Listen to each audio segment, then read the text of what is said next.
You're listening to the Podcast Detroit Network. Visit www.podcastdetroit.com for more information. I said, hey, welcome to the Man Cave Happy Hour. I said, hey, welcome to the Man Cave Happy Hour. We're gonna drink a fine whiskey and smoke a really fine cigar. I said, hey, ladies, welcome to the Man Cave Happy Hour. I said, hey, ladies, welcome to the Man Cave Happy Hour. You're welcome to drink our whiskey and smoke our really fine cigars. One more time, boys. I said, hey, welcome to the Man Cave Happy Hour. I said, hey, welcome to the Man Cave Happy Hour. We're gonna smoke a really good cigar and drink a really fine whiskey. All right, it's time for Happy Hour. It is the Man Cave Happy Hour. We are out on the road once again. We are at La Casa in Detroit, downtown Detroit. Right downtown Detroit. That is it. It's the Man Cave Happy Hour. Whiskey, cigars, spirit, and the stories that go along with it. And today we're really looking forward to some great stories. Thank you to our wonderful host, Ismail, for having us out here today. Thank you for coming in. Absolutely. And also on tap, some ZIMS Vodka. Bruce is here. ZIMS Vodka. Hi, Bruce. Terry's Hi, here. Matt. Hi, James. How are you? Fellas, how are you? Always good to be here. Hi, Terry. And then, of course, Matt and I, we adopted a godfather, and Paul Calamari, he's our adopted godfather from the Cigar Smokers of Michigan, because he helps us out when we're doing cigars, so we don't sound like total idiots, and we can. He helps us learn our way and fumble through cigars. So, gentlemen, thank you all for coming and letting us set up the Man Cave in your home here. Yeah. Oh, you're welcome. So, Ismail, tell us a little bit about La Casa Detroit. How long have you been here in this location? Sure. La Casa Detroit, actually, if we go back a little bit further. Yes, please. I started in the cigar business back in 1996. I was in the military, serving in the U.S. Army, 82nd Airborne Division out of Fort Bragg, North Carolina. I finished in 1996. Thank you for your service, by the way. Oh, thank you. Yes. So I moved from North Carolina coming to Michigan, and if you guys remember back in 1996, really cigars the industry was really booming. Mm-hmm. So I opened my first location in Canton. It was more like a smoke shop. And then in 2000, I started the concept La Casa de la Havana, which means the house of the city Havana. And I started that concept with cigars and a private club. And the first location I opened under that name was in Plymouth, Michigan in 2000. And it started being upstairs, downstairs. Upstairs was a little private club, a little really private room upstairs with the 24 lockers. And I opened that concept, and the lockers sold out really quickly. Nice. So after that, I opened another location in Ann Arbor. It's on the west side on Jackson Road by the dealership, all the dealerships, right in front of the movie theater, Quality 16. And same concept. And then I opened Detroit in 2009. 2009. A lot of people, when I came down to Detroit, back in 2009, everybody remembers almost 10 years ago, nothing was downtown. No. So you have a 10-year anniversary coming up here pretty quickly. Yes, I do. That's fantastic. So a lot of party friends for the 10-year? Or? Yes, a lot of friends. I made it 10 years. A lot of friends, when I came down, they thought really I was a little crazy, to come to Detroit with the economy being really the way it was. And but everybody remembers, it was a very bad timing. But I really saw a vision. Especially with my building, it's a historic district. It reflected a lot, about cigars, and really knowing Detroit. If you go back in time, Detroit used to be among the top 5 cities in the United States where they made cigars back in the day. Right. Okay. There were a lot of cigar factories here produced in Detroit.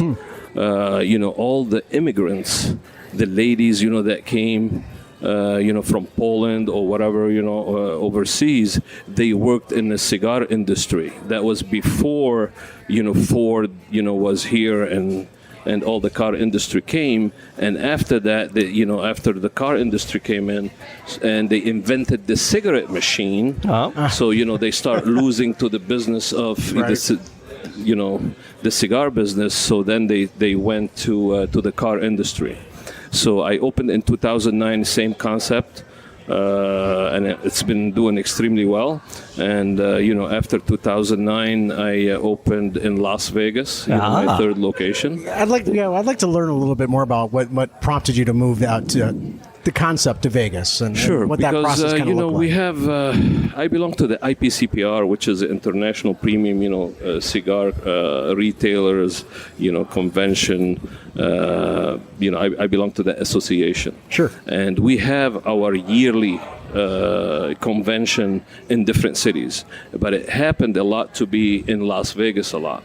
So when I used to frequent Las Vegas as a cigar bar owner or as a retailer, I like to go and visit, other locations to see what they have to offer. Sure. And to be honest with you, I was not really impressed with what really Las Vegas, what they have to offer as far as cigar lounges. Okay. So, I sold one of my locations in Plymouth back in 2000. And, I decided that I really want to branch out. I just don't want to be in Michigan. So I want to, go outside Michigan. You want to go where it's warm, too. I said that out loud. That's why I spend a lot of time, the first few years, traveling a lot to Vegas. So I found that really Las Vegas is a place, to be. So that's why I decided that Las Vegas. And our store in Las Vegas is not right on the strip. It's in Summerlin by Red Rock Casino. I'm not sure how much how many of you knows the area there. Sure. It's a high-end area. It's a really nice area, and our store there been receiving really lots of high recommendations, and it's been a very big success. I was actually out at Red Rocks about a year ago for a wedding, and La Casa got brought up by a lot of the locals as the place to go for cigars. Sure. Over there, too, we do, the concept of the cigar bar and also live music. So we have live music almost on a daily basis. The only day we don't play music is a Monday. Okay. And it's... Jamie, you think he needs a DJ for a Monday? During those cold winter Januaries and Februaries. It's either a cruise ship or Vegas. Get me someplace warm. Now, Ishmael, correct me if I'm wrong, too. We're in Detroit, large metropolitan area, but as far as cigar lounges downtown, you've really kind of got the market corner. There's I can think of a couple other places to go and maybe enjoy a cigar, but really La Casa's at the top of the list. And after that, it's maybe the London Chop House. I think you can go smoke there. And the Detroit Club, I think they've got an area you can smoke in. But that's really about it as far as downtown, if I'm not mistaken. Correct. Downtown, has those, what you just mentioned. But as far as a full-blown cigar bar / retailers, we are it. We really even, when I first opened in 2009, when I opened my next locations, all the time I'm thinking, okay, what can I do different to really bring up the industry, kind of bring something really new to clients and something different. So when I opened Detroit, two things came to my mind. One, first of all, I was in a historic district. Yeah. Second of all, as I mentioned before, that Detroit used to be among the top 5 cities in the United States where they made cigars. So I brought in a Cuban cigar roller from Miami, and with the help of, he used to own back then Camacho Cigars, which is Christian Oroa. He helped me with his farms in Honduras, so he really brought tobacco for me to make cigars here. So I started making cigars. And then 2, how cool it is when somebody walks in into a cigar place where you are making a cigar on a table, and then you have a shoe shine stand. You're sitting on the shoe shine stand, holding a newspaper in your hand, and just it really brings you back in time. It really does. So I did that here. Plus, I did the 4,000 square feet VIP on the second floor, which is where we're sitting right now. It's massive. It's a beautiful space up here. It really is nice. It's my Actually, first that's time one of up the reasons here, I wanted to come here today, because I always go on to the lower level and I never get to go up to the second floor. So this is a treat. You got a pass. You got your pass, Paul. I got upgraded. The major upgrade. Golden ticket. I kind of glommed on. No, we need Paul. He bails us out. Yeah. So, Ismail, the placement here is amazing. You're like right in the middle of the theater district. I mean, it's like the largest theater district outside of Broadway, or the second. It's called Entertainment District. Correct. Yeah, it's and you were just right in the middle of the hub. Things are really ramping up down here. I mean, people talk about the neighborhoods. They need to move out there, because I grew up like at 7 and Van Dyke, and we still go back for midnight mass and everything back to the old neighborhood. It's a little rough, but it might be. I'm hoping it trickles back out. It might be really rough. I don't know out there, but to be honest with you, since I moved here in 2009, I've never had an issue at all. I believe that. And a lot of people that come from out of town. Yeah. A lot of people come from, let's say, New York to visit Detroit and stuff like that. They walk into, La Casa and say, wow, I never thought that Detroit is as nice, where it's safe, you don't have to worry about safety, and it's really nice. People are very, very nice people, and in Detroit, and so they have, when they come, they have the wrong idea. So when they come in and after they leave, they have a totally different idea. It does. There's a stigma attached to Detroit, I think, and I think we're overcoming it. I think and places like La Casa are really helping turn it around. So. Spending at least 20 minutes in Detroit. Today we're going to spend an hour. So that's the name of the cigar. Is that a new venture? Is this what is 20 minutes in there's Detroit? There's a story behind why it's called 20 minutes. As I mentioned before, when I brought in the cigar roller, back in 2009, 2010. I started making cigars with the help of, Christian Iroa, with helping me with the tobacco. And I had the big mold where I was making really the 7x60, the cigars. So that's a really big cigars. And then Detroiters, really, believe it or not, they like bigger sizes. Right. So what happened is, when my cigar roller, is making the cigars in the retail, people walk in about lunchtime. So I grabbed the cigar from the table in front of my cigar roller, and I would tell, the customer, would you like to try our house cigars? Because back then it used to be our house cigars. Okay. So I said, would you like to try our house cigars? So everybody says, Ismail, I only have 20 minutes. Right. Because it's lunchtime, right? Yeah, so lunchtime. But, so I kept hearing the 20 minutes over and over again. When we say, we have a short time, hey, I only have 20 minutes. Yeah. So it's a saying, that we say.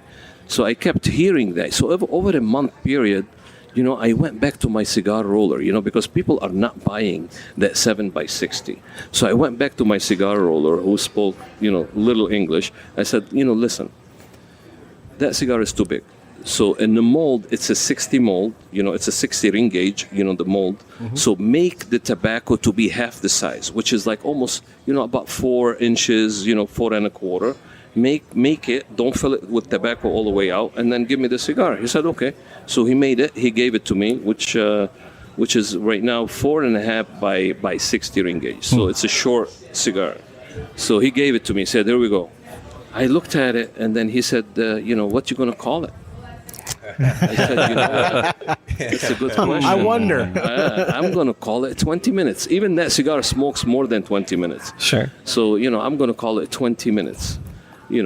So people walking in a 1 year period, instead of people saying, I only have 20 minutes, they start walking in, hey, where's your 20 minutes? Right. So that specific cigar really became my number one seller in the humidor. That's fantastic. So when the time came, and I grew so much that I cannot just have one cigar roller really working on my cigars. Mm-hmm. I want to take the production somewhere else. So now I want to what I'm going to call the cigar. what I'm going to name it. So I came up with an idea, which all that really came, if you look at it, came from customers. Yeah. Not from me. The 20 minutes came from customers. So I decided I'm going to call it 20 minutes in Detroit to promote the city. Yep. And then two, how we have different sizes in the cigar industry. We have, the Robusto being 5x50. Sure. The Churchill size being maybe 7x47. I will take your word for it. Yeah. So we have all, Toro, Torpedo, all these names. So I said, you know what? I'm not going to go by those names. Yeah. I want to promote the city of Detroit. So what I did is I started the name promoting the city, the street names of the city. So let's say the Robusto or the new one, the 20 minutes, that's a 4.5x60. Mm-hmm. I called the Randolph, which is after our street name. Right where we're at. And I have, and then really thinking about Detroit and looking at the history of Detroit, the first traffic light ever invented was here in Detroit. Right. So it's on Michigan Avenue and Woodward. All right. So I named, one called Woodward, Jefferson, 8 Mile, which became very popular. Yeah. And what's in that one? All these different names, Madison. All these different names. Of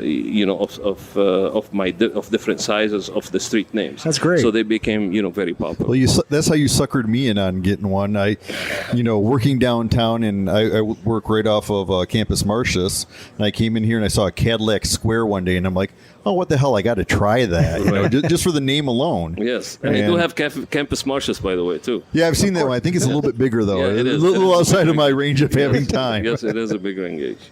So, Ishmael, let me ask you a question. How long does a bigger cigar last? Will it go for an hour?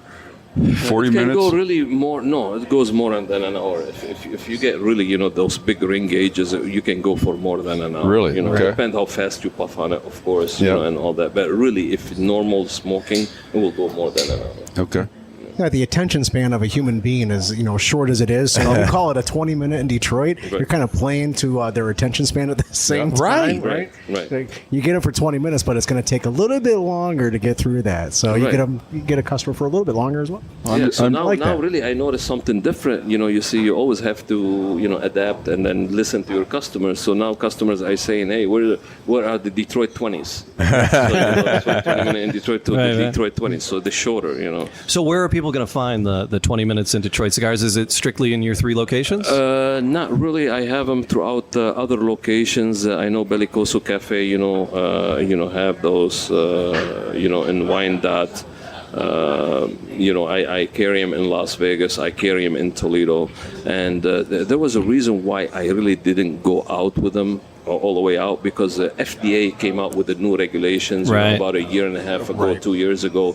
So I was kind of, worried about, what to do. So I filed all the appropriate paperwork with the FDA, and now I'm safe to launch them. So, the plan is for 2019 to go, nationwide with them. Wow. Okay, all right. But as of right now, a few stores in Michigan, a few stores in Ohio, and... I know Terry happens to also reside down in Florida, and I know he loves his ZIMS vodka down there, but he also likes a good cigar. So do you sell these online as well? Is that something that can happen? Yes, we do have them online. We have a website, 20 minutes cigars.com. Everybody can go on that, and then they can check them out.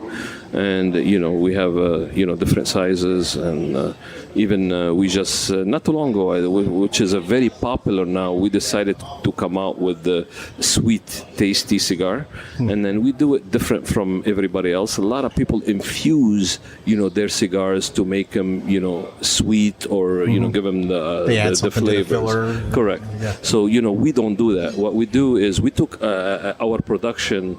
When I grew, bigger, I couldn't, keep up with only one cigar roller. I decided to take the production to a boutique manufacturer down in Costa Rica. Okay. And the reason why I picked Costa Rica, and in my industry, I do a lot of travel. So I've been to, Nicaragua, I've been to Honduras, Dominican Republic, Mexico, Costa Rica. I mean, you name it. Just a few places, yeah. Just a few places, yes. I think he likes those places. Yeah. I bet he goes there in January and February a lot. I do. Yeah. Just curious. Amazing we caught him in December, isn't it? Exactly. Yes. So I picked the manufacturer down in Costa Rica, really beautiful boutique factory. Okay. And, I we picked one we called it Riverwalk, and then one called Harmony Park after the Harmony Park here. And what we did different with that cigar, it's a sweet cigar. So what we did, we got the sugar cane, in Costa Rica. We heat it up, we turn it a little bit into molasses, we mix it with organic honey, Costa Rican organic honey, and then we just rub it only on the outside of the wrapper. So you're still smoking a cigar that's, Sure. Right. Yep. that's absolutely 100% tobacco with no additive to it. But it sounds delicious. It And really then, does then, sound yeah, so delicious. if you like the sweetness, we added that sweetness to it where it will smoke sweet all the way through. Okay. And it's not overpowering sweet. And believe it or not, that kind of became my number one seller, here. You call it the Riverwalk. Yes. All right. Now I am curious. You talked about the different vitolas and how they have different names. Are you using different wrappers or fillers or binders on any of them, or are they all pretty much the same with just different sizes? I am using different because we didn't mention that I did the 20 minutes in Las Vegas. I did 20 minutes in Chicago. Okay. So I was, going after, the big city names. Right. And, and then I do different blends for every city. Okay. So Detroit known to be, a bolder city. So I did the, bolder blend for Detroit. Sure. So what I did with Detroit, I got a Habano wrapper, which is, if you see your cigar, it's a dark Habano, which known to be a wrapper that's a full body. And the binder is also Habano grown in Ecuador.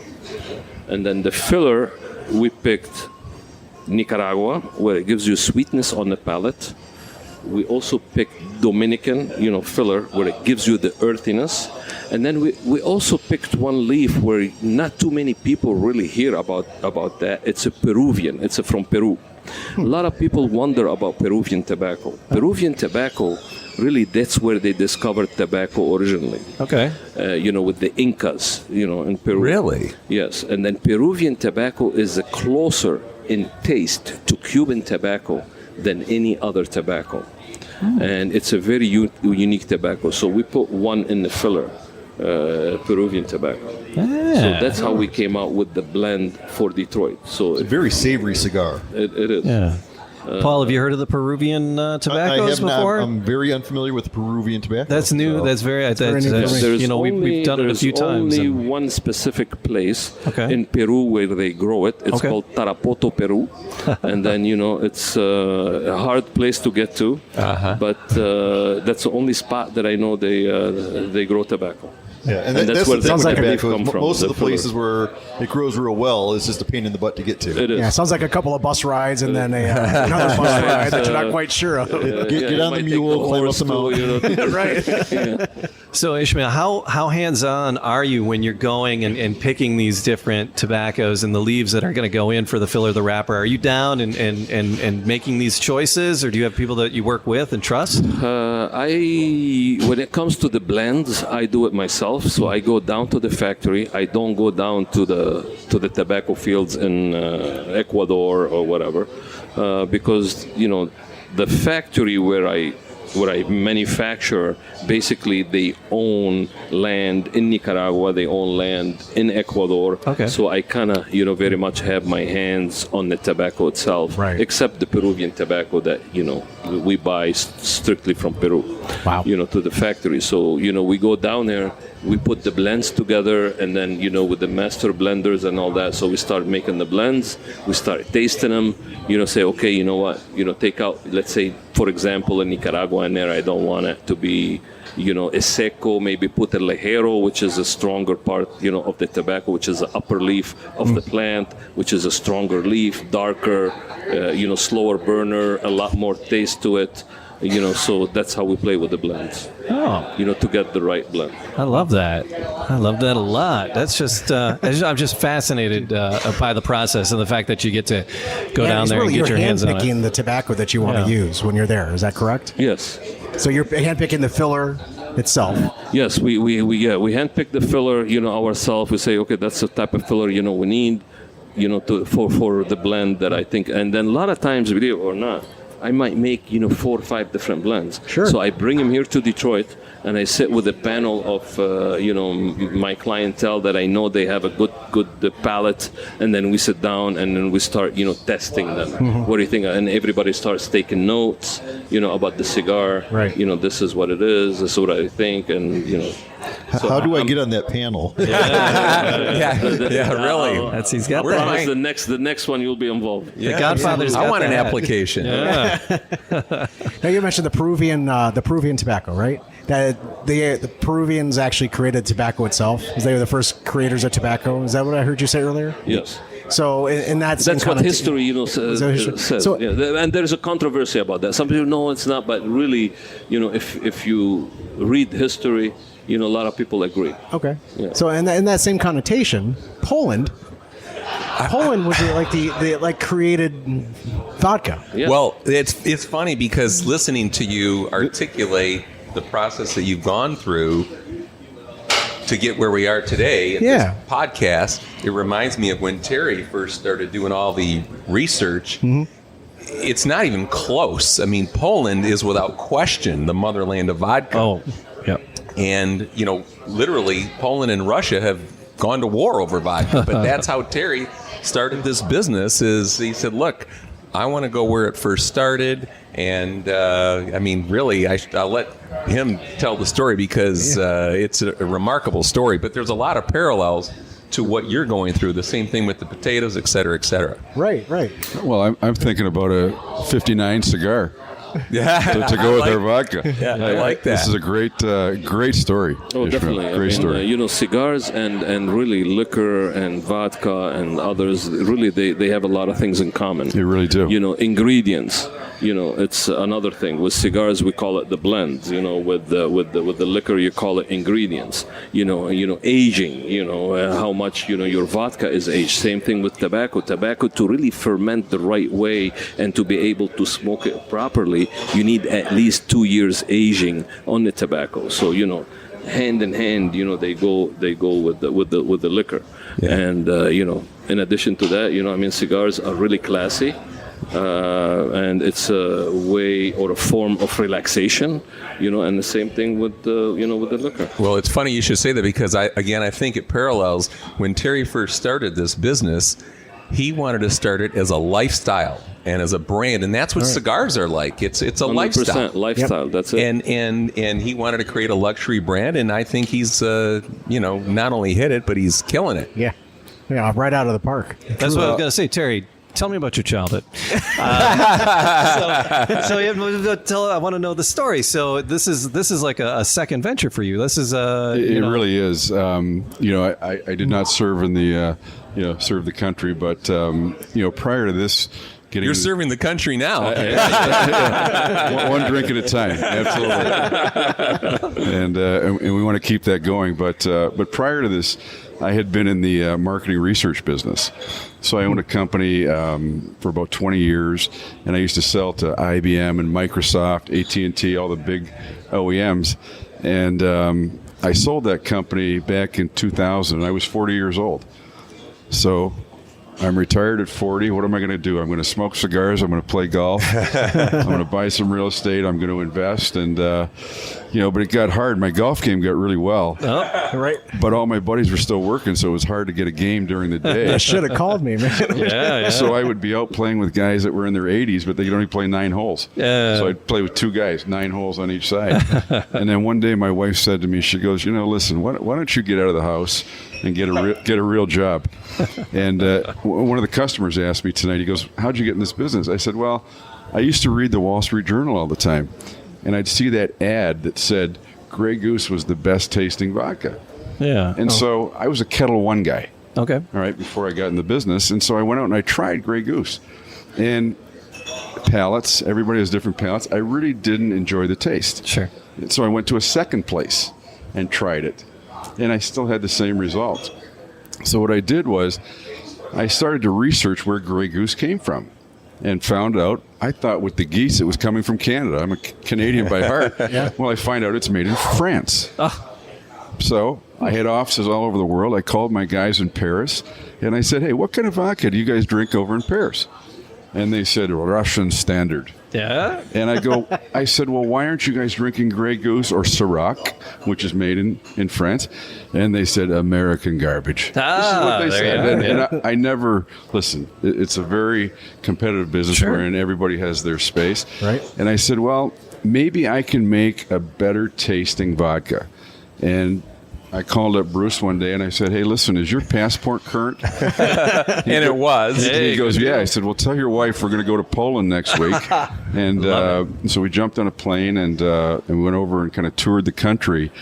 And much like your story, Ishmael, we found a 250-year-old distillery in a little town in southwestern Poland called Wrocław. In Poland, I love in that. Poland. Yeah. And I took my recipe that I had really kind of created here in the United States, much like your panel of 5 people when you do your tasting. I was here in Michigan and had probably 30 people. We would do tastings as I was cutting my product, making the taste that I wanted. Mm-hmm. And I knew I wanted potato because I wanted a real smooth tasting vodka. I wanted it to be clean. And we've all been to Mexico. Sure. We've all had a Coca-Cola in Mexico. Yeah. And it tastes different than it does here in the U.S. Uh-huh. The difference being the water and the sugar. Mm-hmm. Absolutely. And so when I took my recipes to Poland and we were working with our chemist, I said, wow, this is actually even better than what we were creating in the U.S. Right. And it dawned on me, we were using GMO potatoes over there. We were using Polish spring-fed water. And then when you've got 250 years of distilling experience, much like your guys who are making your cigars, they're experts, it just came together. And I said, this is unbelievable. Right place, right time. Right place, right time. And it was a whole learning experience too. Actually met the farmers that I get my potatoes from. That was an interesting experience. We were getting ready to leave Poland after we had put our deal together. We were in a conference room one morning, and there was a bunch of farmers sitting in this conference room, and I said to the interpreter, I go, what are these guys doing here? And she said, they want to know what you're going to do with the mash. Oh. And I said, well, what do most people do with the mash? And he goes, well, they'll sell it back to the farmers. I said, well, what do they do with it? They use it for feed and fertilizer. And I looked around. I said, well, I'm from the U.S.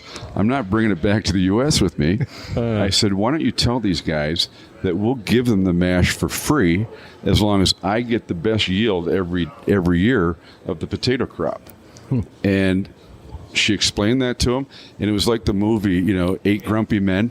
They're all sitting there in their Carhartts and dirt on their fingernails. She said that to them. They stood up, and it's like 9:30 in the morning, and we start doing shots of vodka.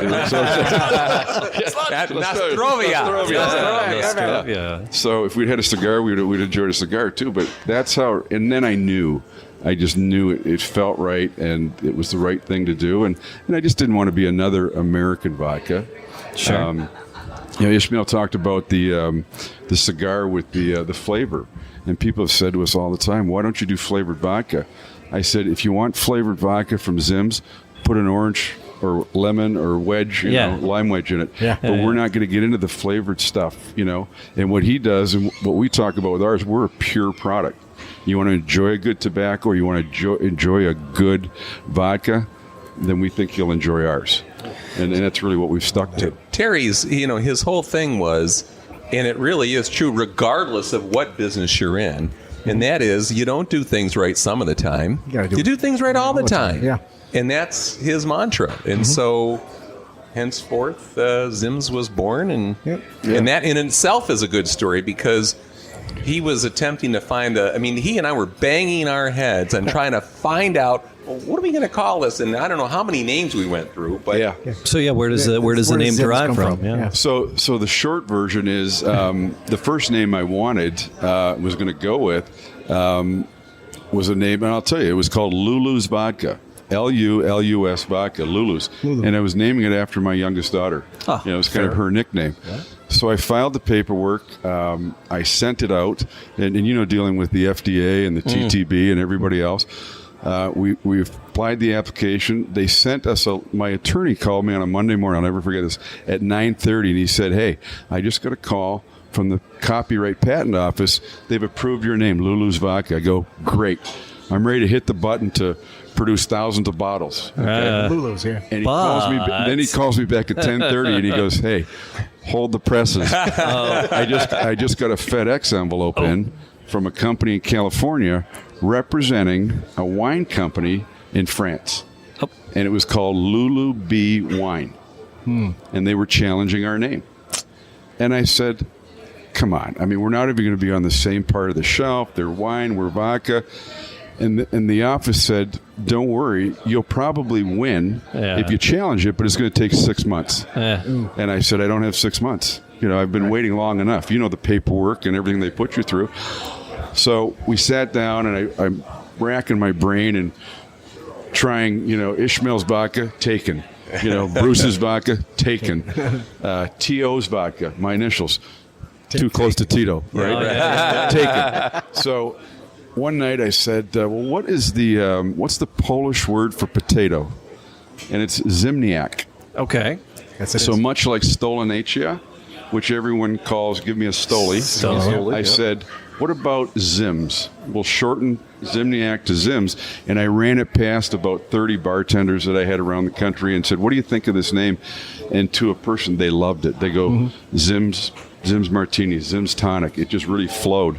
Right. And we got the name. So we called the office back, and they fast-tracked it for us. It took us about another, between being in the book and everything else, it was about a 4-month process. But so it's a registered trademark now that we own, and, it was something to go Fantastic. through. I love the bottle. It's bottling and the packaging is always a question. So the ZIMS bottle itself, it's a skinnier, taller bottle.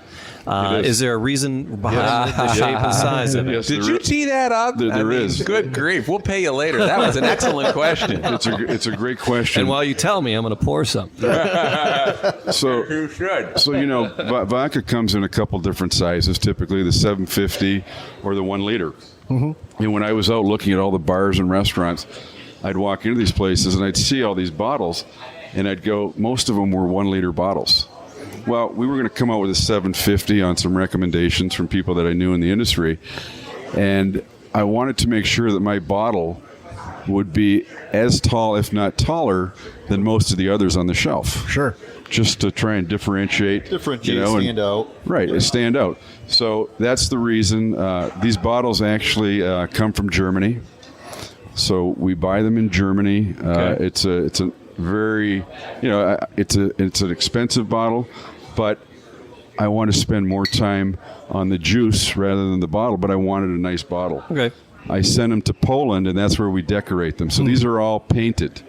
So I'm not using, you can't scratch that label off. Okay. Yeah, that's not a paper label. Yeah. This is high quality painted. You see the Polish eagle, the Polish flag. So Right. Yep. it just says, it screams Poland. And the eagle's got a crown on it. Yes, that's right. Right? That's exactly right. It's got to have the crown on And it. by the way, you're enjoying ZIMS at room temperature. Yeah. Now, there's a reason that in the international and domestic competitions where ZIMS has, swept the table, taken, by the way, in the Vodka Masters competition, better known as the Vodka Olympics, number 1 and number 2, it's because the judges and mixologists always taste it at room temperature. The reason most brands want you to chill or freeze it is they want to mask the impurities. And so you're drinking it as they call neat, where you're going to be able to taste the creaminess. It's very viscous. Yes. And again, it's like Ishmael talked about with cigars. I mean, it's bold. Right. And in a lot of places, they'll talk about the distilling process. We distilled ours 3-4 times. Yeah. My understanding is that you guys do yours once because it's got to be done only the first time. Is that correct? So when I asked my chemist in Poland, a little short blonde lady, her name was Hania, through the interpreter, I said, how many times are we going to distill? And she goes, well, what do you mean? I said, well, in America, people say 4 times, 8 times, 10 times distilled. And I said, well, what's that all about? She goes, that doesn't mean anything. She goes, that's just marketing. She goes, it's got nothing to do with how many times you distill. It's how long you distill. And I said, well, she goes, it's like cooking an egg.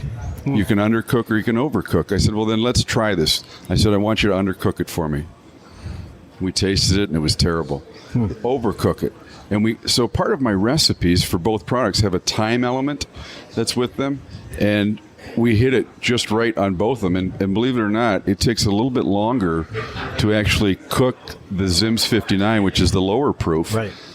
with the product. But it was a huge, huge difference.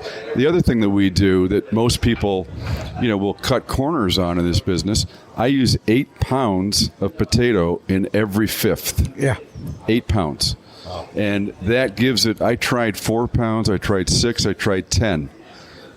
And they all had their different variations, but the 8 pound was the one I felt that was going to deliver us it's like the cigar tobacco. When you get that yield, that good taste. So how long was that trial and error process of 4 pounds, 8 pounds, 12 pounds? It was, we were there for like 9 days, so we spent, probably 3 of those days with our chemist, in the morning, just sitting there going back and forth, putting it in the, and they had a, not a full distillery, but they had a process that they could say, this is how it's going to taste, when we bottle it, in the full style. And it was unbelievable.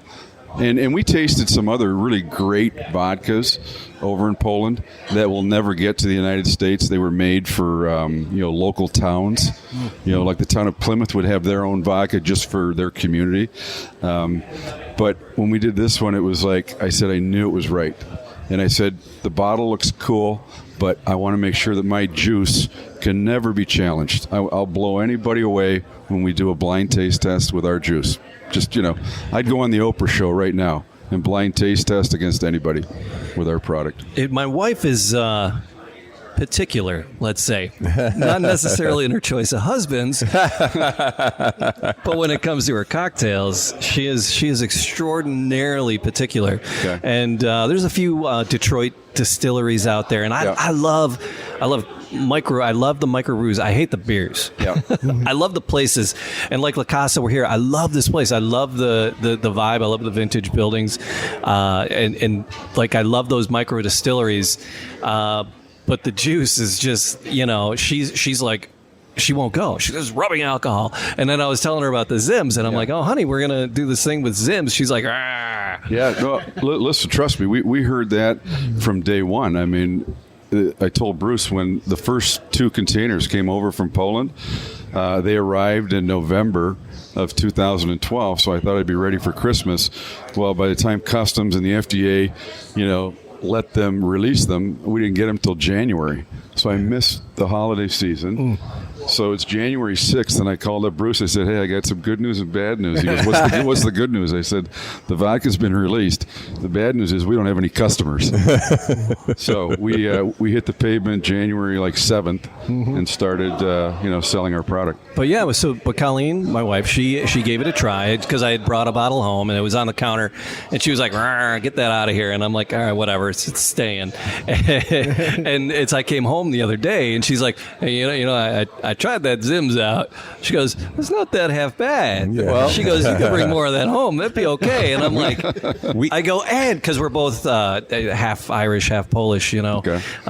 So that's the Detroit mix for sure. But she's, and I go, it's from Poland, honey. She's like, all right, well, you can keep keeping that in the house. So she enjoyed it. She, like I said, she's very, very particular. The taste, though, what are we getting? A lot of times people's like, oh, you can't smell vodka, you can't taste it. But I'm not. It's not pungent. It's not sharp. The nose of it itself, it doesn't hit you. It really, when you nose a bourbon or something, you're right. Looking for that.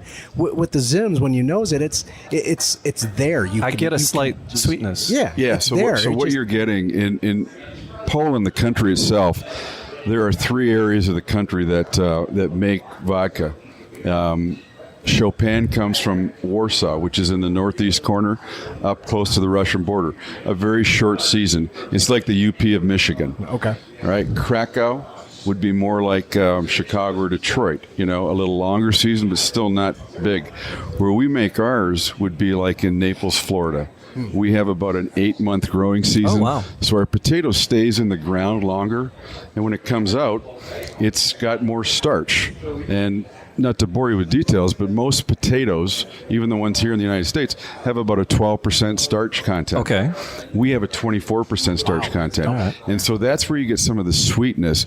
And so what you're smelling, because the 59 with the less alcohol, you're getting more of the potato that you're is coming through the nose right now, and that's where the creaminess, the smoothness comes in to the product.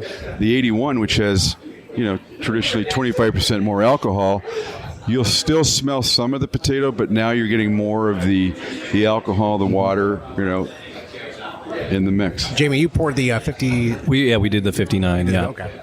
So Matt and I got the 59. It's interesting that many people have told me, they say, I think the 81 is smoother, and it gets back to Terry's point. Yeah.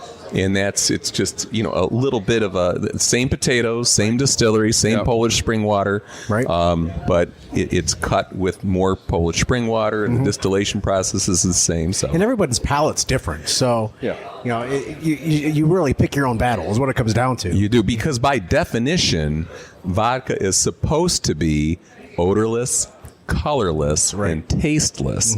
But everything has an odor, a taste, right, and a color. And in fact, when we were in Poland, they had some vodkas, if you recall, that they were kind of like some of the amber liquors, the brown liquors that are, bourbons here. But it's very interesting, the whole process. So made from potatoes. So something that really intrigues me about ZIMS is that gluten-free because it's potatoes, right? Correct. Yeah, you were talking about So folks that some folks that are out there they suffer from celiac disease. Yep. So gluten, the gluten-free, it gives them an alternative as far as something to drink. Well, it does, and it's kind of been a craze, the gluten-free. Before I got in this business, nobody was talking about it, but it was still out there. People had the issues. Sure.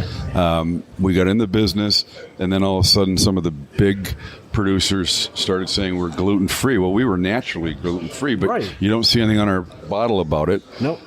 The one thing that really separates us from the herd, though, is that we are not only gluten-free, we're GMO-free. You mentioned that before we went on. Poland is one of 14 countries that has rejected Monsanto, which is basically Roundup and things that they use to increase the yield in crops. I mean, here in the United States, when you go to the grocery store and you're not in the organic section and you go and look at a strawberry and it looks like a baseball, that was genetically modified, right, to grow bigger and faster. Poland does none of that. So whether it's their food or their alcohol, whatever they're doing, so that really kind of, and if you have a celiac disease, we tell people all the time, don't take our word for it. Go to their website and they'll tell you if you're going to drink alcohol, drink a potato-based vodka. Well, because it's, it's truly, because the source, potatoes, is truly gluten-free. Sure. See, there are some people out there that are under the impression that through the distillation process, you eliminate the gluten protein, which is what it is. Right. And we, meaning potatoes, are truly gluten-free. Right. So it's not even an issue for us. Yeah. That's great.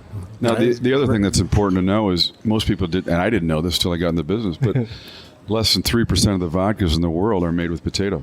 Oh, It's one of the most expensive ingredients. I mean, some of the others are made with, like Grey Goose is made with wheat, French wheat. Kettle One is made with a grain. Sky Vodka is made with, a real low-end grain because they produce a lot and, they have a price point that they serve. Yeah. Some are made with corn, right? Just different ingredients out there. And so I said, if we're going to be an ultra-premium play, I want to play in that space, but I also want to have, the product that'll be able to stand up with it. I couldn't go in there with a grain alcohol and say, hey, we're an ultra premium. Really? Yeah. And what's interesting is, look, as a guy who used to be in the bread business, I know all about wheat and grains, and they're great because they feed the world, but they're the least expensive ingredient you can use to produce vodka. So Terry, again, chose to do the right thing and do it Potatoes, right. Yeah. So, tell us more about the distillery itself. Do they produce vodkas for? Are you the only thing coming out of there? I'm their only American client. Okay. They're it's a 250-year-old distillery. Right. They produce a lot for Eastern Europe. Okay. Right. Big billion-dollar privately held operation.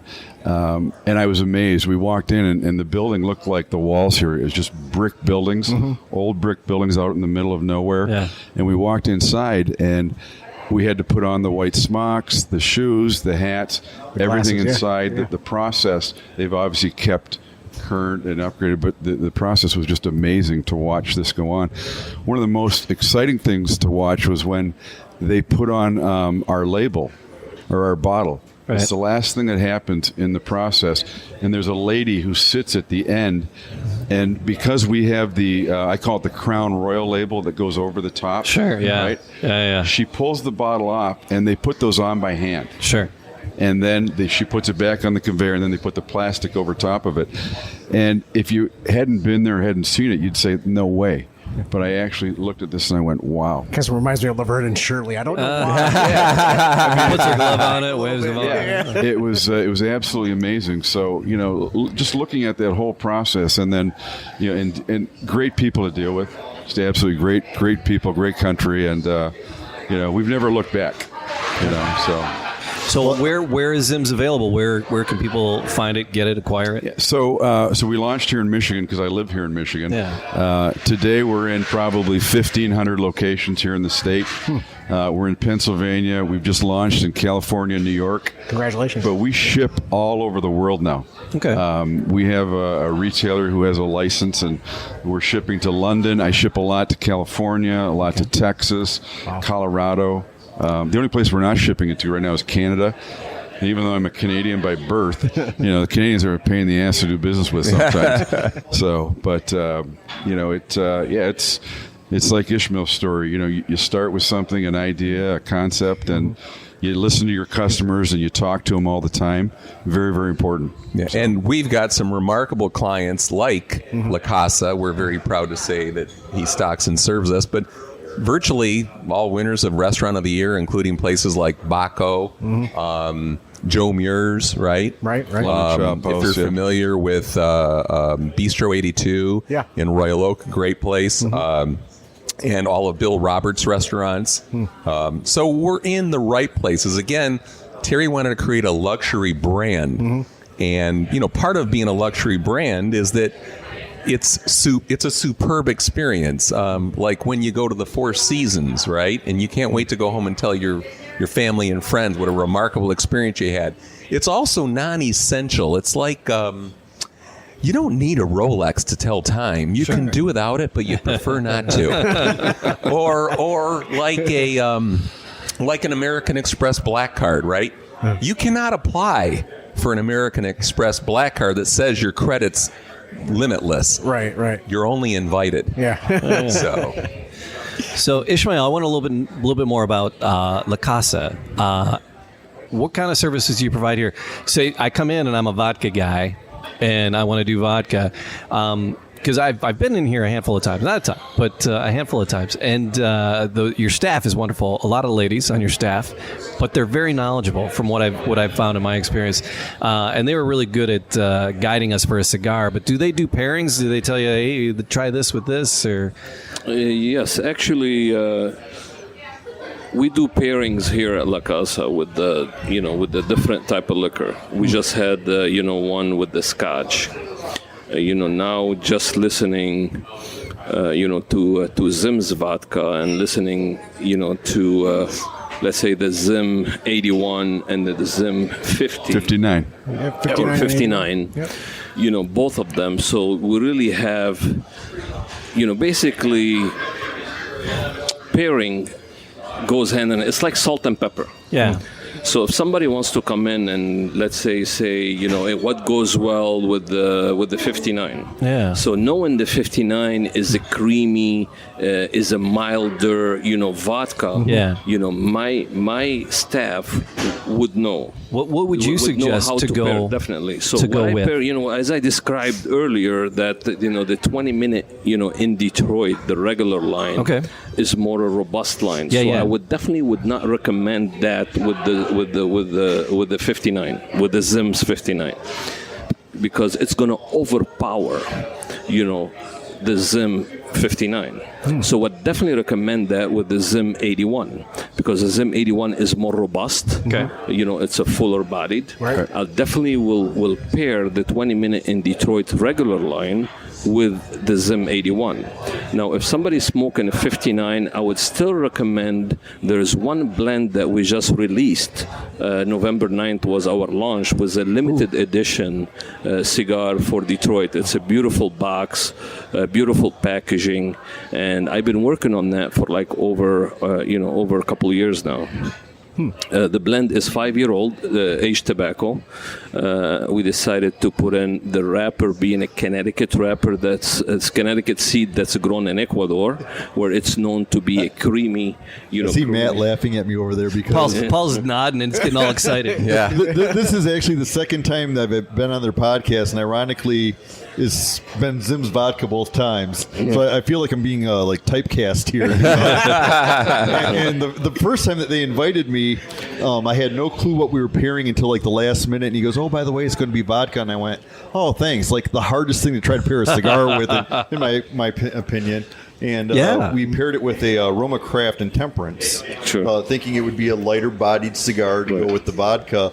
And today, when I saw that we were doing ZIMS again, I was like, I wonder if Ismail has any Connecticut-wrapped cigars over there that we can pair with. Yeah, that new limited edition, which is over here, I'll show it to you. Yeah.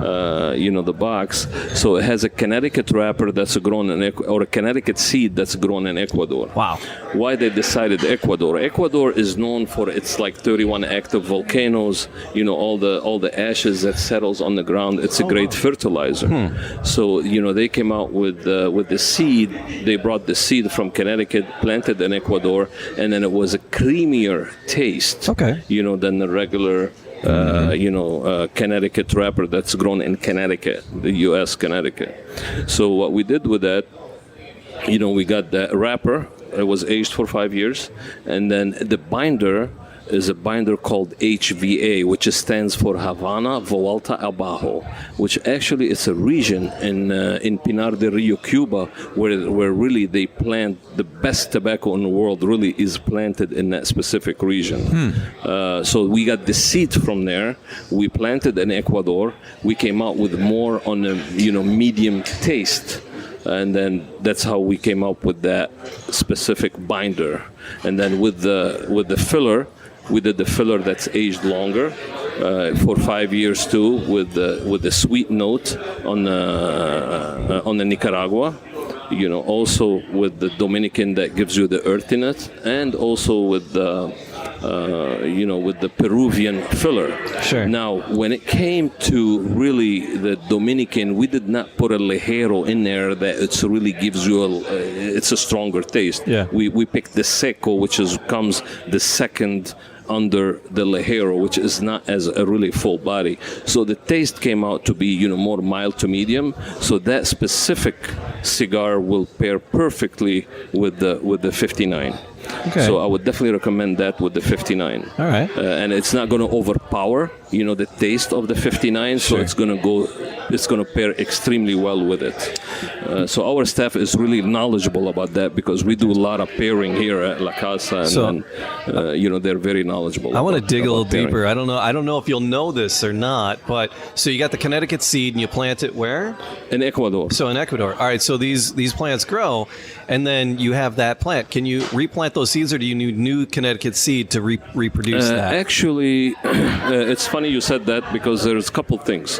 One, when you take that seed and you plant it, that plant at the top comes out, will have flower, and then the flower on top will have seeds in it. So you can grab the seeds from that and then replant it. Right. So will they need new Connecticut, or can they use those Connecticut's? You can use that same Connecticut that comes on that specific That's why I like plant. this. I just try to find it. I get so excited about finding this crap but out. there are right now what they have done. The engineers, they have, because they don't want to, copy and take, the specific seeds from that plant. So what they did, they made those seeds to be flowerless, so you will not be able to get seeds from them. So I know a few of them do that. One of them are the Cubans. Yeah. Sure. They call it desflorados. All right, so we're smoking the 20 minutes in Detroit, and it is a little bolder. It's not really harsh. Harsh isn't a great word, but it's not super strong. No.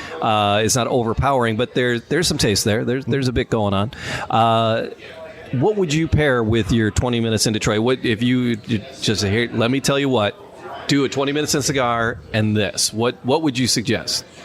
If the customer definitely, is a vodka drinker. No, a whiskey guy. If a whiskey guy, are you a single malt? Single malt. I'd go single malt on this. Let's say if you're a single malt, I would definitely do something like Lagavulin, Lafroig, where it's the Islay. It's coming from the Islay part of the island of Ireland, where it's a smokier taste, fuller body. Okay. That would definitely pair very well with that. If I go with the Connecticut, I would a little bit more do it with the Macallan, because the Macallan is more, on a milder, to medium, body smoke. Or a small, medium body drink. So I like those peaty ones. Just reminds me of the fires back in. You are a peat guy. Back on the island, it's just smelling those. Oh, yeah. And then when it comes to, let's say, bourbon, you want to pair something with bourbon. The bourbon, a lot of percentage of the bourbon is made from corn. Right. That's why they call it bourbon. So it has that sweeter note to it. So I will pair it with something, a little bit more sweet, in the taste of a cigar. So I got to tell you, but doing the 20 minutes in Detroit, and as I'm drinking the ZIMS and I got my cigar relit finally, it's actually almost a little sweeter now that I'm hitting it. It's a little more creaminess that comes out. You're hitting your palate with two. It's coming out a bit two more. Different, the cigar and the drink. I think you're also kind of getting the taste of the Nicaraguan filler. That's the sweet note. That's where the sweet note comes from. So they're it's not a bad pairing at all. It's interesting, and you'll know this for sure. Vodka has never traditionally been a drink that you would have with cigars. Typically, we're finding more and more though. Women are smoking cigars. Yes, they are. There were a couple downstairs. And women are drinking the 59. Of belief, that's for sure. Yeah, right. Women are enjoying the ZIMS 59 because of the lower proof. And some places now, they're actually putting a drop or two of bitters in the drink to give it that little taint of either a scotch or a whiskey. And it's more for appearance than anything. But we don't care what they put in it as long as they enjoy our vodka. Sure, right. And they've got a great cigar. I mean, it's just an absolute great pairing. Well, if Matt and Jamie don't mind, I'm gonna get Ishmael here real quick because get him. I do frequent La Casa on a weekly basis. I work down at 1001 Woodward. It's a 5-minute walk, if that. It's nice being. Your location is great. You're in the entertainment district, but you're so close to the financial district and Campus Martius and what's happening downtown is a great commute. But as I said, I'm here weekly, but I'm always on the lower level. So, we were talking about what else does La Casa offer. You want to pass. How do you get to the second level? I mean, what other amenities do you offer? How do you power up? And how do you power up? Absolutely. To come to the VIP lounge, I created the concept. Because I'm a passionate at what I do. I love cigars, and I have passion for what I do for cigars. So whenever I'm sitting down, I'm smoking a cigar, I'm constantly really thinking, as a cigar lover myself, I like really to come down after work. By the way, I don't smoke while I'm working. I just cannot. I have to sit down, relax, decompress, and really smoke a cigar. And if you notice, La Casa on the second floor, I gave the customers lots of options. What I mean by that, you have different lounges upstairs. You have 5 different, rooms, different lounges. One of them has a TV. One of them doesn't have a TV in it. So you have the choice of, picking one of those two. You might just want to come down and sit. You don't want to listen to TV. You don't want to listen to nothing. You just want to sit down. You want to light up your cigar. You want to have your drink. And you just want to sit down and decompress. So I really give you that option. You want to sit down and watch, a sports event, listen to news, you have that option too. You can move into another room. You want to come to the lounge where we're sitting right now, there's a piano. It's called the Piano Lounge. I have somebody that will sit down, will play the piano once a week. You can sit down to them, playing the piano, soft music. You have the bar up here. You can sit on the bar. That's another option. And you have TVs. You can, bring your friends. You can, socialize. There's a lot of options that I really give you. In addition to that, there is a humidor to your left where all our lockers are. We have about probably 150 lockers in there. The VIP member has a special key. It's a key fob that will give you access to the VIP. a lot of people, as you notice downstairs, also I give options to regular clientele who are coming, they just want to walk in, they want to sit down and smoke a cigar. So I give you an option of downstairs just to be with the, regular public. And, upstairs is very exclusive. You pay membership fee. And also gives you access to other locations. Let's say Las Vegas has the same concept. You have, you have a VIP lounge. So if you go to Las Vegas, you can access Ann Arbor VIP, you can access Detroit VIP, you can access Las Vegas VIP. So, all these different locations. What does it cost on something like that to be a VIP? Excuse me. In Detroit, we're not that expensive, believe it or not, comparing to other places. I'm a member also of the DAC. I provide the DAC with their cigars. I also make them the DAC cigar. There's nice. a DAC cigar. That's so your guys are rolling seller. theirs too? I really made it in Costa Rica. Yeah. For the DAC. They have a really nice blend, box of 10. So, I also I'm involved in that. So it's like private labeling, so to speak. It is, but it's really the FDA right now. They have that name. They know that the DAC cigar is really made for the DAC. So the government knows that this specific cigar is for the DAC. It's only available over there. It's only available at the DAC, and it's only sold at the DAC. That's exclusivity right there. We'll have to talk to you once we go off the air. Yeah. Again, that's part of. But again, that's part of being a luxury brand is exclusivity. Yes. Yeah, Right. It's exclusivity that I give. But again, I'm going to pin you down. What's my cost here? I want to be a VIP because, like I said, I'm here weekly. Here in Detroit, it's $1,000. $1,000 a year. Okay. That would give you access to the club. That would give you your own humidor. You can store cigars in there.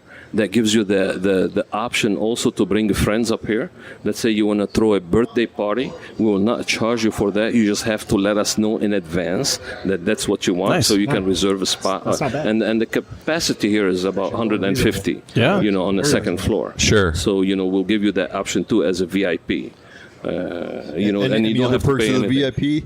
I'm sorry. Any other perks like cigar purchase discounts? Well, what you do actually, yes. What you do, you get, we usually give 10% off on a cigar box purchase. VIP members get additional 10%, so they get a total of 20%. Nice. You also get 20% on accessories. Okay. Also you get, that kind of discount. Wonderful. And if there is a hard-to-find cigars, VIP members get the priority. Nice. Yes. Very nice. Yeah.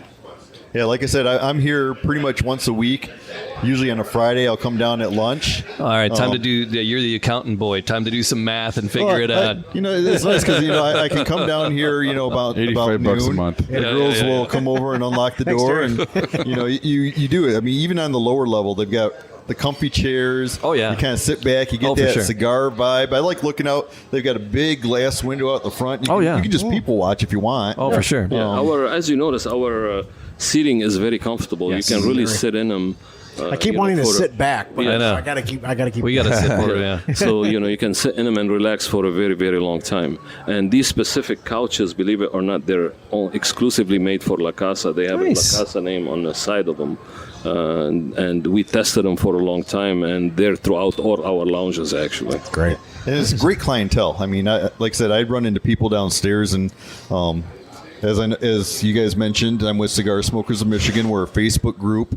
I think we just hit 1462 by signing up Bruce this evening. That's right. I am now a member. And, welcome to La Casa. Yes. La Casa has, I know we've held a couple herfs out in the Ann Arbor lounge.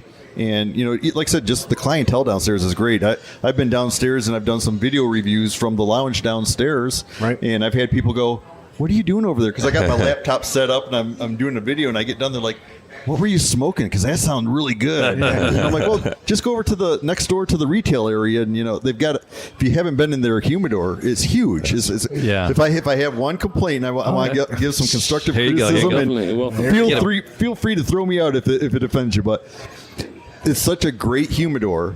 There's an empty space in the middle. I would love for you to put a huge box of something or a huge table in the middle and really promote that because it's an awesome humidor. Actually, there is a table in the middle, and then we move that table in and out. And the reason why we move it, because we get packed so much, and especially on special events, let's say Tiger's opening day. Sure. I mean, we even move the furniture out from the bar side downstairs, stand up only.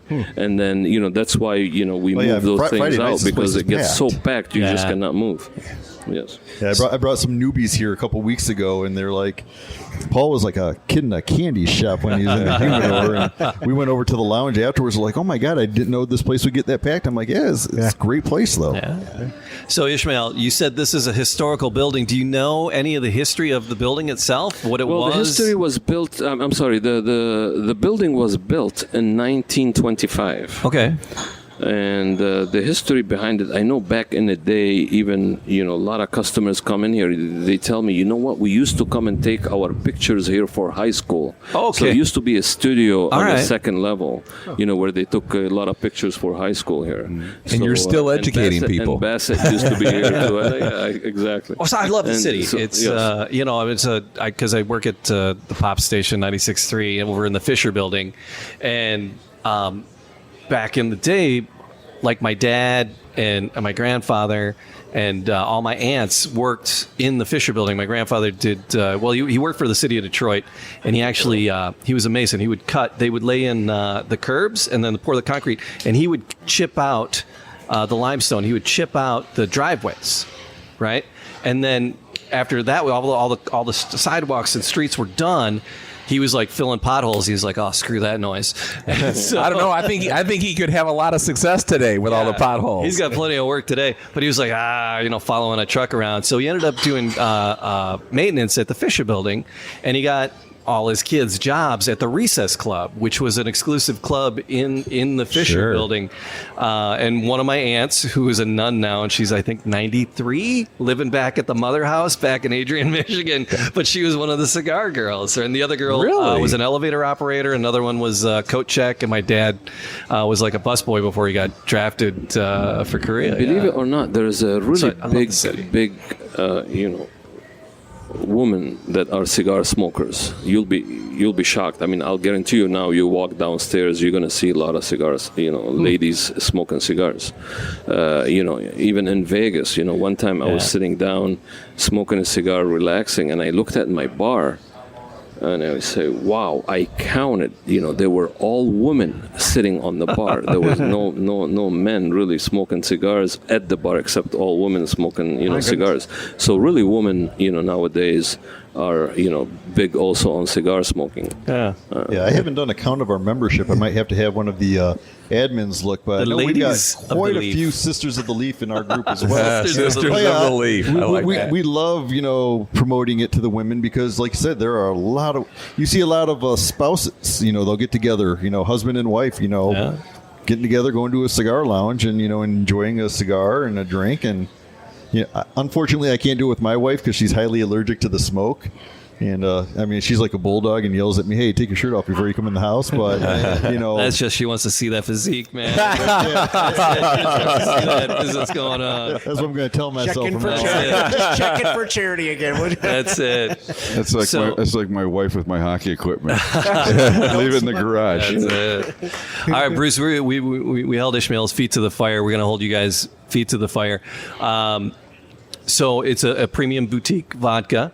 What's the price point for folks when they're out trying to pick up a fifth somewhere? Well, the retail price on ZIMS 81. What's that Lara telling us, right? Is $33.99 a fifth, or except for a $7.50. That's what we call it, and then $29.99 at your favorite retailer for the 59 proof. Which, by the way, you can find at all your higher end retail venues, like let's say Nino Savaggio, Plum Market, right?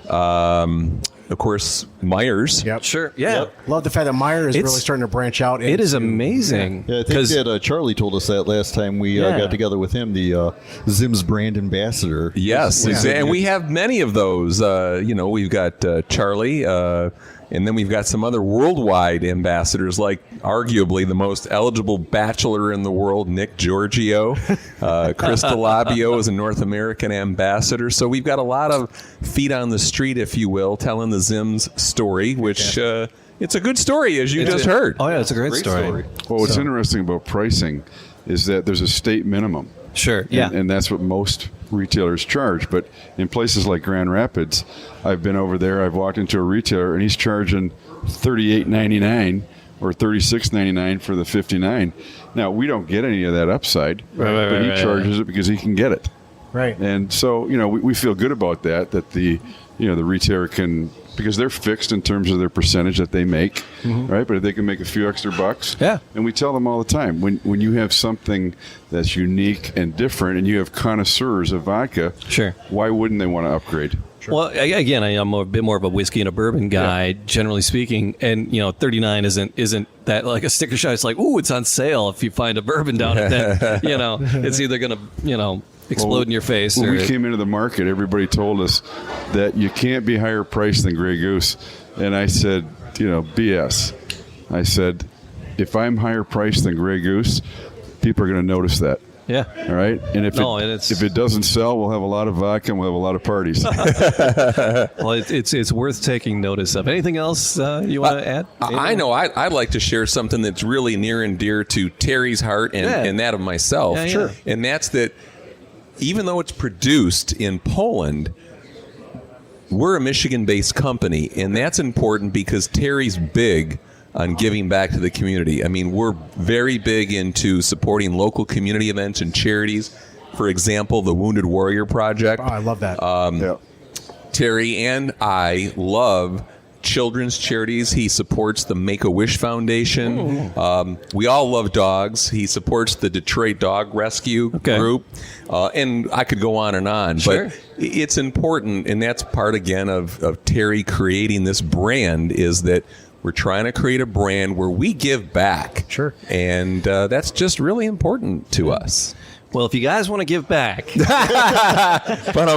can I get Stacy's over here. She's been listening attentively, and because she's a fan of Animal Talk and the Man Cave and the Detroit Bulldog Rescue, right? Oh, really? It's Okay. Bulldogs, exclusively to Bulldogs, and they have such special needs. Those are like, you got to have a big heart to love some Bulldogs. And we do a big chili cook-off every year. They do a big chili cook-off every year, and they're nice enough to invite me to enjoy the chili and stuff. So maybe we can hook you guys up for next year. Always looking to support local. So awesome. So they're finding homes for lots of Bulldogs in the area. There's so many. When you get to the animal thing, it's like, you open amazing. up a whole new can of worms for Jamie when you start talking animals. It's very cool, and it's good. Look, it feels good to give back, especially here we are, right, in the holiday season, and we've got a gracious host in Ishmael letting us do the Man Cave Happy Hour podcast here. Thank you again for hosting us. Thank you. There's a lot to be said for that in the heart of Detroit, and it's the giving season. And even though it may sound like a cliche, it really does feel better to give than receive. Absolutely. I would like to invite everybody to come down and visit our location in Detroit and have the experience. Detroit, a lot of people ask me when I travel to my other locations, especially in Vegas, they tell me, what's really your favorite location? Well, I would be remiss if I didn't tell your listeners, if you're interested in cigars and drinking and cigar lounges, and you're on Facebook, check out Cigar Smokers of Michigan. For sure. There's a link to join. I'm personally hoping to hit 1,500 before the end of the year. You're on your way, man. And you are on your way. So by all means, it's funny. We're just a bunch of crazy guys who like to smoke cigars. So, we'll let anyone in. Well, it's like anything. It's not always about quantity. It's about quality. Sure. Yes. And if you have the right customers, and in our business, it's the same thing. I can tell you right now, you won't find my product in Hooters. You just won't. Now, they can order it, and I can't tell them not to order it, but it's not a place that we would go to to market our brand, because our drinkers typically go to the nicer places. They enjoy the finer things, whether it's a cigar or a steak. down at Prime and Proper or London Chapos or wherever it might be. Right. And that's important to us. So it's the branding and everything else. And we've stuck to that from day one. So yeah, we're here at La Casa, and it's if you're downtown, it's right on Randolph. If you're near the Gem Theater or Music Hall, Detroit Athletic Club, the driveway from the athletic club dumps down that side street right there is Randolph, and it's right there, right behind Music Hall. Super easy to find. There's actually pretty reasonable parking compared to most of downtown. Paul, you and because he does accounting for parking places, it's pretty reasonable parking. The couple of lots like down behind you here are actually some of the more reasonable parking spots. Well, also, as you said, I do work for Ultimate Parking, yes, which is now Premier Parking. We were just recently purchased by a national line out of Nashville. We're running all the garages downtown for a lot of Dan Gilbert's properties. So if you need to park by La Casa, we've got the Z lot, which is just 2 blocks over. Yeah, that's reasonably priced. Lots of options to park over here. Yeah, there is. I mean, it's because it's nuts downtown. It's like it is. We have a lot of parking here. Yeah, there's a park right next door. We have another parking, Miller parking, right also, next to us. Well, there's a little hotel right there behind you. Right here, yes. Yeah, and you can kind of, and they're like, oh, you can park in this lot, sure. But most of the time you drive by, you're like, oh, it's hotel parking. But you drive in, they're like, no, you can park here. It's like it's kind of like my secret. It's just like the DAC. Ishmael and I are both members. Mm-hmm. You can park there. It's a 9-iron. Right. Over here. There you go. It's just a chip shot away. Yeah, exactly. Ishmael, for some, it's a 9-iron. For me, it's a toe wedge and a 9-iron. Yeah. So, Ishmael, anything else about La Casa we need to know about? La Casa is, as I mentioned before, it's my favorite spot, my favorite location among all these locations. La Casa has a lot of character, history, and I consider it home. So whenever people, ask me what's your favorite location, I always say Detroit is really it. And, right now, I was fortunate, to be able to own the building, and I own the building downtown here at, 1502 Randolph, where La Casa is. And, again, this is home for me. So, thanks. Home. So thanks for having us in your home. Can I so ask you to fill one rumor for me? Now, I know that Comerica Park has a cigar lounge. Yes. I've heard a rumor. Are you the one servicing that? It's not a rumor; it's a fact that I've been servicing. I've been servicing that for a while. Comerica Park, they really buy lots of our 20-minute in Detroit, and they carry, of course, other brands too, and they're one of our clients. When the season starts. All right, so when you're having a smoke at the park, it came from over here. Exactly. All right, so and if you need a second one afterwards while you're waiting for that shuttle, this is like so close. I was gonna say, do you have a shuttle service for the parks? But this is pretty much where the shuttles drop people off. Yeah, exactly, in this area. And then, we're fortunate. We're close by, Comerica Park is right across the street. Ford Field across the street. It's all there. Little Caesars isn't that far away either. I mean, it's worth the walk. Definitely, for sure. It's 5 minutes, and you still have 15 minutes left to smoke. We have people who park here and then walk to Little Caesars. And I can tell you, everybody I know, we either start or end our nights here, so sometimes both. There you are. All right, guys, gentlemen, thank you. ZIMS Vodka.